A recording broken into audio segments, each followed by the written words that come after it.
hari ini? Alhamdulillah, Bu Ai, baik-baik saja. Alhamdulillah ya Bu. Terima kasih Ibu atas kesempatannya untuk berdiskusi hari ini. Sebagai pemimpin di SMA Negeri 12 Bandung, Ibu pasti sering dihadapkan pada berbagai situasi kompleks yang melibatkan dilema etika. Nah, selama ini bagaimana Ibu dapat mengidentifikasi kasus-kasus yang termasuk dalam kategori dilema etika atau bujukan moral di lingkungan sekolah ini?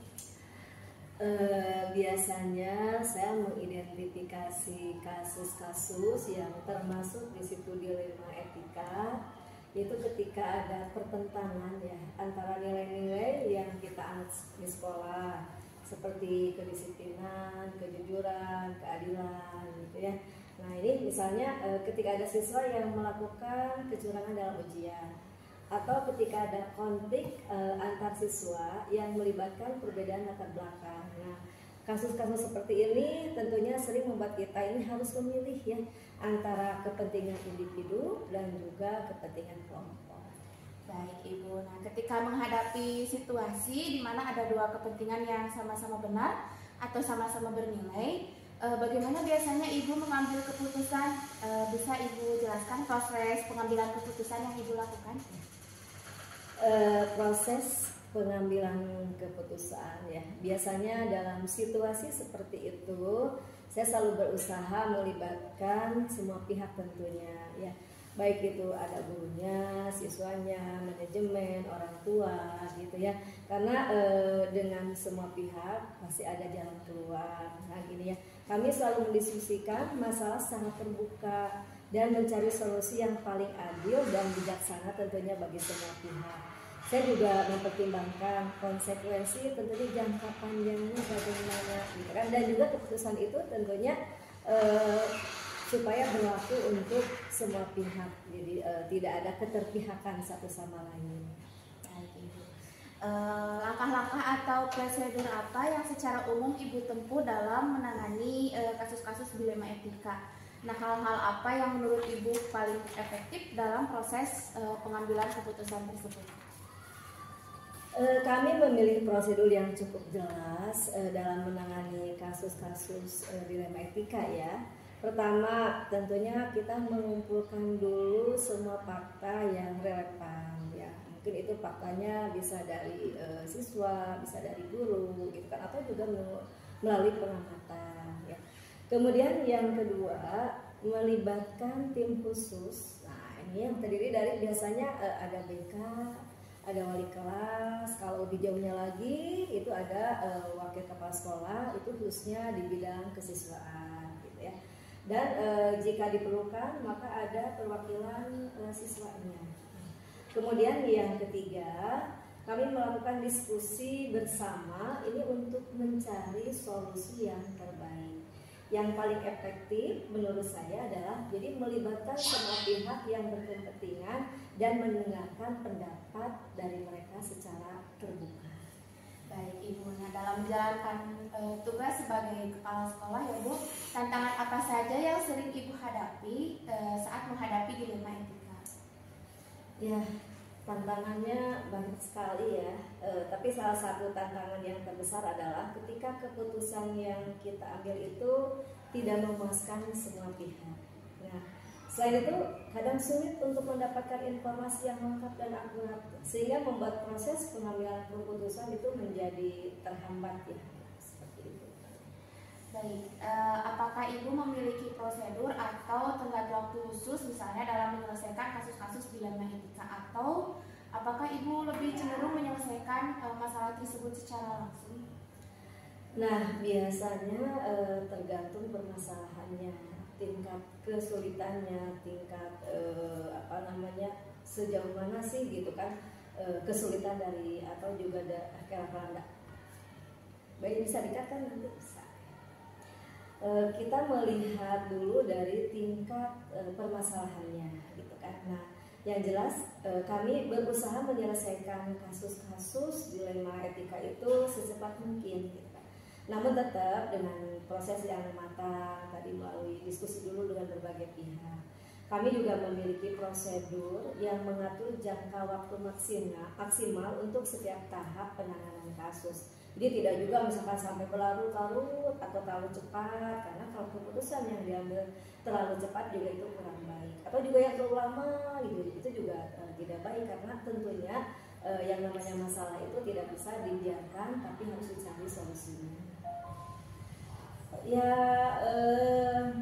tadi ya kalau waktunya kan kita mengatur untuk tahap penanganan kasus itu mulai dari pengumpulan data, kemudian pengambilan keputusan. Namun jika ada tadi kasus yang kompleksnya atau sensitifnya atau yang sangat sensitif gitu, kami tidak ragu untuk yang memperpanjang, tapi tadi perpanjangannya juga tidak terlalu panjang ya. Tentunya kasus itu harus cepat juga diselesaikan. Baik Ibu, 2 pertanyaan terakhir ya Ibu. Adakah faktor atau individu tertentu yang sangat membantu Ibu dalam mengambil keputusan yang tepat ketika dihadapkan pada dilema etika?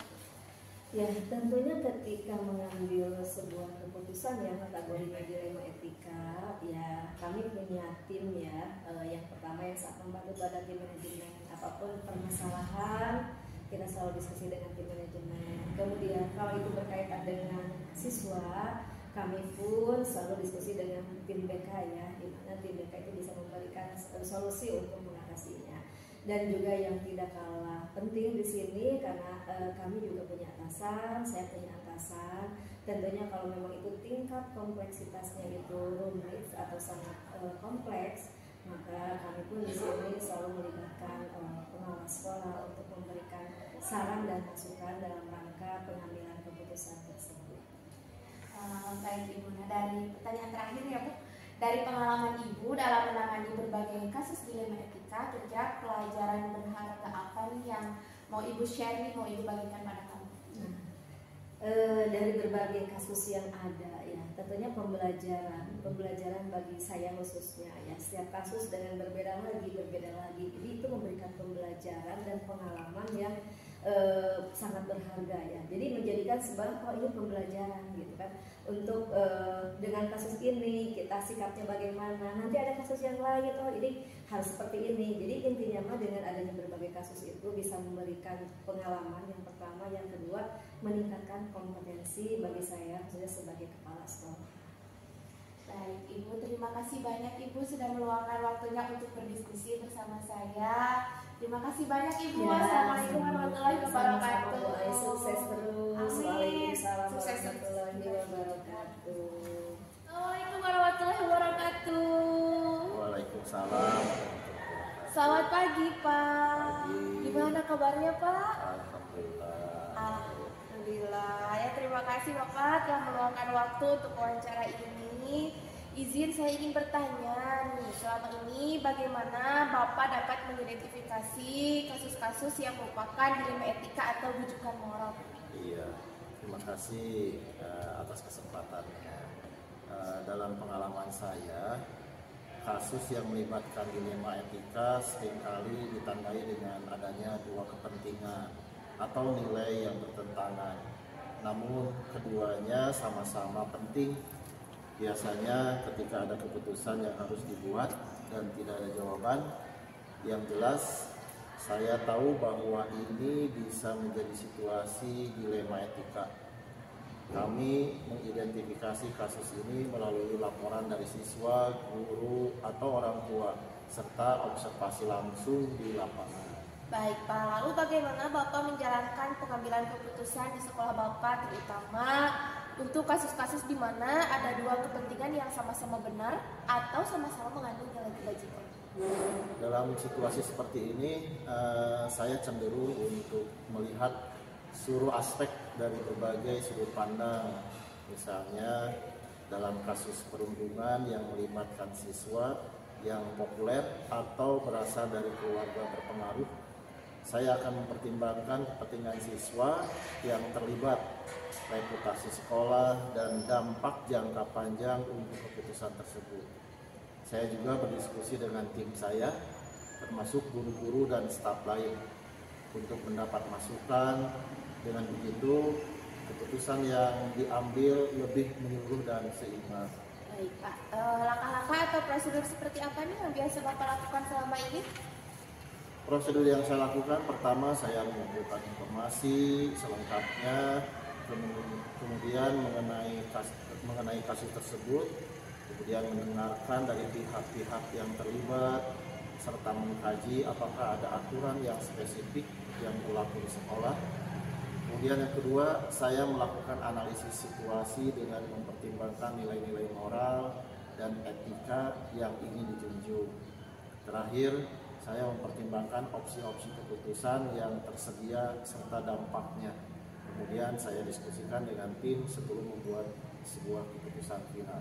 Baik Pak, kemudian hal-hal apa saja yang selama ini Bapak anggap efektif gitu ya dalam pengambilan keputusan pada kasus-kasus dilema etika? Salah satu yang sangat efektif adalah komunikasi, terutama komunikasi terbuka dan transparansi. Saya merasa bahwa semakin banyak perspektif yang saya dengar, semakin besar kemungkinan keputusan yang diambil itu bisa diterima oleh semua pihak. Selain itu, berdasarkan keputusan pada prinsip-prinsip keadilan dan integritas juga membantu saya tetap konsisten dalam menghadapi dilema etika ini. Baik, kemudian hal-hal apa saja yang selama ini merupakan tantangan nih dalam pengambilan keputusan pada kasus-kasus dilema etika di sekolah Bapak? Ya, tantangan terbesar memang seringkali datang dari tekanan eksternal. Misalnya dalam kasus kecurangan akademik yang melibatkan siswa berprestasi, orang tua bisa menjadi pihak yang sangat berpengaruh.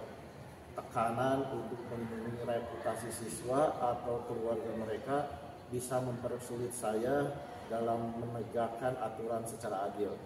Selain itu, sulit untuk menemukan solusi yang bisa diterima semua pihak karena pasti ada yang merugikan. Baik, terima kasih jawabannya Pak. Apakah Bapak memiliki jadwal tertentu dalam menyelesaikan kasus dilema etika atau apakah Bapak langsung menyelesaikannya di tempat? Nah, bagaimana prosedur yang biasa Bapak jalankan? Ya, biasanya saya tidak langsung menyelesaikan di tempat, kecuali memang situasinya mendesak.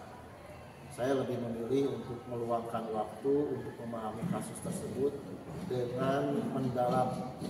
Saya mengumpulkan data, berbicara dengan pihak-pihak terkait, dan mempertimbangkan alternatif keputusan sebelum menentukan waktu yang tepat untuk menyelesaikannya. Setiap kasus memiliki tingkat urgensi yang berbeda, jadi penanganannya juga saya sesuaikan. Baik Pak, apakah ada seseorang atau faktor-faktor yang mempermudah atau membantu Bapak nih dalam pengambilan keputusan dalam kasus-kasus dilema etika? Tim guru dan konselor sekolah sumber dukungan yang besar sebetulnya. Mereka membantu saya mendapatkan sudut pandang lain dan bisa memberikan masukan yang relevan. Selain itu, kebijakan sekolah dan pedoman dari Dinas Pendidikan juga sangat membantu dalam menyediakan kerangka kerja yang lebih jelas dalam pengambilan keputusan. Baik Pak, dua pertanyaan terakhir ya Pak. Dari semua hal yang telah disampaikan nih, pembelajaran apa yang dapat Bapak petik dari pengalaman Bapak dalam mengambil keputusan dilema etika? Ya, yang paling penting dalam pengambilan keputusan dilema etika adalah selalu berpegang pada prinsip keadilan dan integritas. Tidak semua orang akan senang dengan keputusan yang saya ambil, tetapi selama saya bisa menjelaskan alasan di balik keputusan tersebut dengan jujur, itu biasanya bisa diterima. Pengalaman ini juga mengajarkan saya pentingnya menjaga komunikasi terbuka dan mempertimbangkan dampak jangka panjang dari setiap keputusan yang dibuat. Baik, terima kasih Bapak ya, terima kasih banyak atas waktu dan penjelasannya.